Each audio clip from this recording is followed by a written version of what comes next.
Olá, pessoal.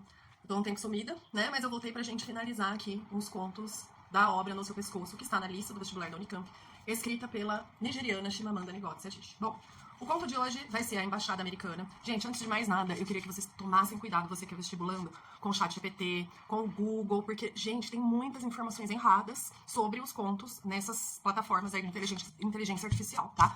Então tomem bastante cuidado, porque eu acabei de pegar aqui, ó, uma resenha, né, uma análise falando que a personagem principal desse conto sofre violência doméstica do marido, e não é verdade, tá? Esse conto, A Embaixada Americana, ele vai contar a história de uma mulher que teve o filho assassinado por conta do marido, que foi um opositor da ditadura, né, do general Abacha, que aconteceu lá na Nigéria. Então, assim, o marido dela era um jornalista, ela também é jornalista, e ele acaba escrevendo vários artigos para o jornal para se opor à ditadura, né, para denunciar os males, as torturas da ditadura militar do general Abacha. E por conta disso, o filho dela acaba sendo assassinado, o filho pequeno, depois do pai fugir. Então, o conto começa quando a protagonista aqui da nossa história está numa fila para tentar o visto norte-americano, para tentar, na verdade, um asilo, né? Se salvar da perseguição política que ela está sofrendo. Então ela está na fila da embaixada americana em Lagos, tá? Olhando fixamente. E assim, esse conto, gente, é muito bonito, porque é uma lição de empatia, é aquela coisa que a gente não sabe se ela está imaginando, se ela está delirando, porque assim, as imagens, né, vão através do raciocínio, do pensamento dela, depois voltam para a realidade, aí ela vê aquela situação de pobreza, sabe? Vai acrescentando na gente uma situação de angústia mesmo, nossa, muito, muito complexa, né? Mas assim, como a Chimamanda descreve, é uma coisa impressionante. Até eu fiquei com vontade de ser escritora, gente, porque é muito bonito. Bom, então, ela estava na fila, ela tinha enterrado o filho no dia anterior, o filho era o Gona, tá? E aqui ela descreve uma parte muito bonita, eu tô com o livro aqui na mão, né, pra gente ir lendo alguns trechos, que é quando o Gona aparece correndo e 3 homens estão com a arma apontada, eles arrombaram a porta da casa dela com a arma apontada pra cabeça, e o Gona, que é o filho, aparece correndo, gritando, chorando, e os homens atiram, e ela não quer acreditar que é uma mancha de sangue que tá no peito do filho. Ela acredita, então, ela acha, né, que apesar de saber que o tiro foi em direção a ele, que é um azeite de dendê que o menino tinha, assim, a mania de mexer de vez em quando. Então é muito angustiante esse conto. Bom, aí o que acontece é que o filho morre, ela pula da varanda, ela ainda está com dores nas pernas, tá? Ela vê ali, né, o filho todo ensanguentado, fica sem saber o que fazer, ela pula da sacada, aí de repente, ó, volta, né, pra fila, pra situação da fila, então ela sai dessa reflexão, né, sobre tudo que aconteceu com ela, e ela vê que o soldado tá espancando uma pessoa ali, açoitando, né, sem motivo algum, um homem de óculos que tá na fila da embaixada também, o que demonstra a opressão. Aí esse homem vai com o chicote, corta o rosto dessa pessoa, desse homem, né? E aí ela não quer olhar, porque ela fica com aquela marca do sangue do filho, a visão do sangue, tá? Bom, ela vê ali, né, o retrato, tudo que é descrito nesse conto, gente, é o retrato da extrema pobreza, miséria da Nigéria, tá? Mendigos cegos, levando crianças, aquelas mães com túnicas todas sujas, levando as crianças nas costas, crianças doentes, muito magras, desnutridas, né? E ela começa então a ver aquelas mulheres e se lembra do seu filho. Ela se lembra que ela havia enterrado, né, o Gona, depois de ter ajudado o marido a fugir, tá? E que os homens entraram de forma muito agressiva no apartamento, perguntando do marido onde ele está, para onde ele foi, né? E sentaram a nossa protagonista aqui no colo, ameaçaram estuprá-la, mas depois deixaram pra lá. E quando o menino apareceu chorando, eles atiraram, então, enfim. Então essa cena, ela passa várias vezes, né, na mente aí da nossa protagonista. Bom, de repente ela tá tão aérea, né, também imagina a situação, gente, tem enterrado um filho no dia anterior, tá ali na embaixada. Que aí vem um homem, bate nas costas dela e fala, olha, eu tenho laranjas, né, você não quer, você não comeu nada até agora, eu vi que você não comeu, você tá em pé, debaixo do sol. E aí, né, vem aquela situação, o retrato da solidariedade, em meio a quem tem pouco, as pessoas oferecendo ali na fila o pouco que tem, né, então isso é muito importante. Aí, de repente, ela vai de novo pro delírio, né? Se lembra do estrondo da arma, né? E aí, o que acontece é que ela fica lembrando. Você acha que ela vai dizer para as pessoas que foi um acidente? Foi isso que o God nos mandou dizer. Uma criança pequena, temos que atirar na mãe. Não, vai ser 2 vezes pior. Sim, não, vamos embora, meu amigo. Né? Então, ela se lembra de vozes vindo na cabeça dela e do barulho do tiro.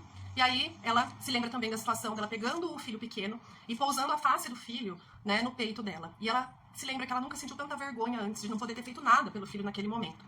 E aí, gente, conforme vai passando a história, a gente fica sabendo que o casal teve muita dificuldade para engravidar. Eles ficaram 4 anos, né, tentando engravidar. Então, assim, a situação ainda vai se agravando mais, tá? Agora, o que fica também evidente nesse conto é a questão de inferioridade, né, com a qual os nigerianos acreditam que eles estejam mesmo, né, na qual eles acreditam que eles estejam. Então eles acham que eles são inferiores, etnicamente, com relação aos norte-americanos, né? Por exemplo, ó, tem esse trecho aqui. Todos os dias as pessoas mentem para receber asilo, né? É que o rapaz que está atrás dela fala. chore, mas não chore demais, quer dizer, não exagere, senão os funcionários da embaixada não vão acreditar em você, né? Como se ela fosse culpada, se ela fosse responsável, como se ela tivesse que seguir, diante de todo aquele sofrimento, algum roteiro ali para conseguir o visto, que é um absurdo, tá? Bom, aí o que acontece é que o homem que tá atrás dela fala isso pra ela, e ela diz, não, eu quero asilo nos Estados Unidos. E o homem fala, nossa, é um absurdo, você não vai conseguir asilo. E aí ela pergunta pra ele, você conhece o The New Nigeria, né, que era o jornal, perdão, para o qual o marido dela escrevia. Né? E aí o cara começa a elogiar, nossa, aqueles jornalistas são super tops, caras corajosos, né? Super corajosos, falar mal do governo, não ter medo de morrer. Os caras são heróis, mas heróis até que custo, hein, gente? O custo da vida do próprio filho, né? Então aí, né, ela diz assim, você não é o único que odeia o governo, né, para ele, e ele se lembra de que ela disse isso para o marido também. E se lembra que o marido faltou a vários compromissos de família, porque ele estava muito ocupado dando entrevistas para opositores do governo, para a mídia, né, enfim, ele se envolveu demais na situação e deixou a família em uma condição de extrema vulnerabilidade, né. Bom, aí o que acontece, né, é que ela continua vendo ali ao redor da embaixada os homens famintos, né, aquela situação vai ficando cada vez mais catastrófica, o sol a pino, né, as pessoas ali com fome, com sede, aí até que ela passa um mendigo e ela dá uma nota, assim, grande, né, aqui é de nairas, tá, de 20 nairas, aí o mendigo fala pra ela, olha, você vai ter um bom marido, mas não diz pra ela que ela vai ter bons filhos, né. Bom, aí o que acontece é uma cena muito... Aqui tem um trecho, gente, que é muito bonito, eu gostaria de ler pra vocês. Gente, esse trecho que eu vou ler, muito bonito, ele fala sobre quando ela é atendida, tá? Finalmente, a nossa mulher aqui, protagonista. A funcionária da embaixada diz assim, a senhora pode contar a sua história de novo? Né? Não me deu nenhum detalhe, disse a mulher com um sorriso encorajador. Aí a nossa protagonista, olha, ela sabia, era a oportunidade de falar de Ugona.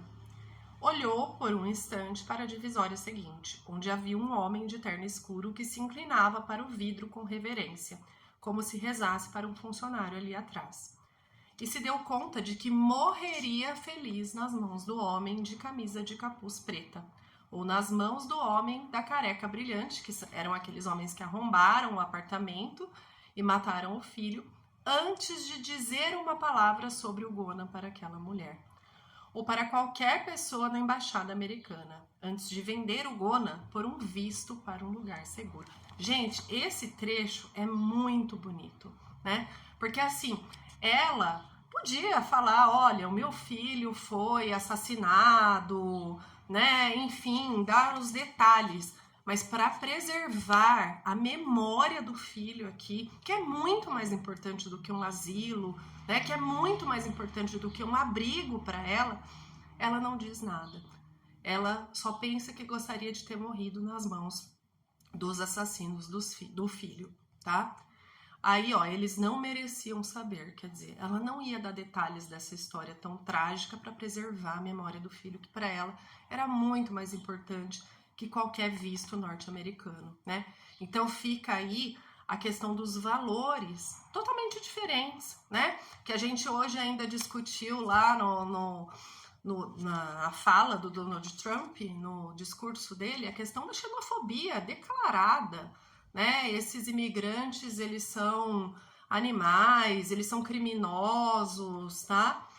E aqui, né, então essa visão totalmente rotulada, estereotipada, e aqui, né, a questão da humildade, a questão da total vulnerabilidade, né? Então, assim, gente, é desumano, tá? É uma reflexão, assim, muito grande. Então, quando a gente fala que a literatura é para a vida, é sobre isso, gente. É pra gente trazer, né, o conhecimento mais à tona. Aí, né, a mulher pergunta pra ela, ó, a senhora pode confirmar que seu filho morreu, né, assassinado? Tem alguma prova? E aí ela diz, tenho, mas enterrei ontem o corpo de meu filho, né? E aí ela diz, a funcionária da embaixada, senhora, eu sinto muito pelo seu filho, mas preciso de alguma prova. Quer dizer, a total falta de empatia com a dor da mãe, né? E aí, simplesmente, ela sai, a nossa protagonista aqui da história, do guichê da embaixada e vai embora. E a mulher da embaixada sai correndo, a funcionária sai correndo toca no ombro dela, mas ela entra no carro e vai embora. Quer dizer, ela não quer o visto norte-americano, né? Ela não quer desfrutar da piedade dos norte-americanos para poder oferecer abrigo, né? Então fica aí uma lição de vida.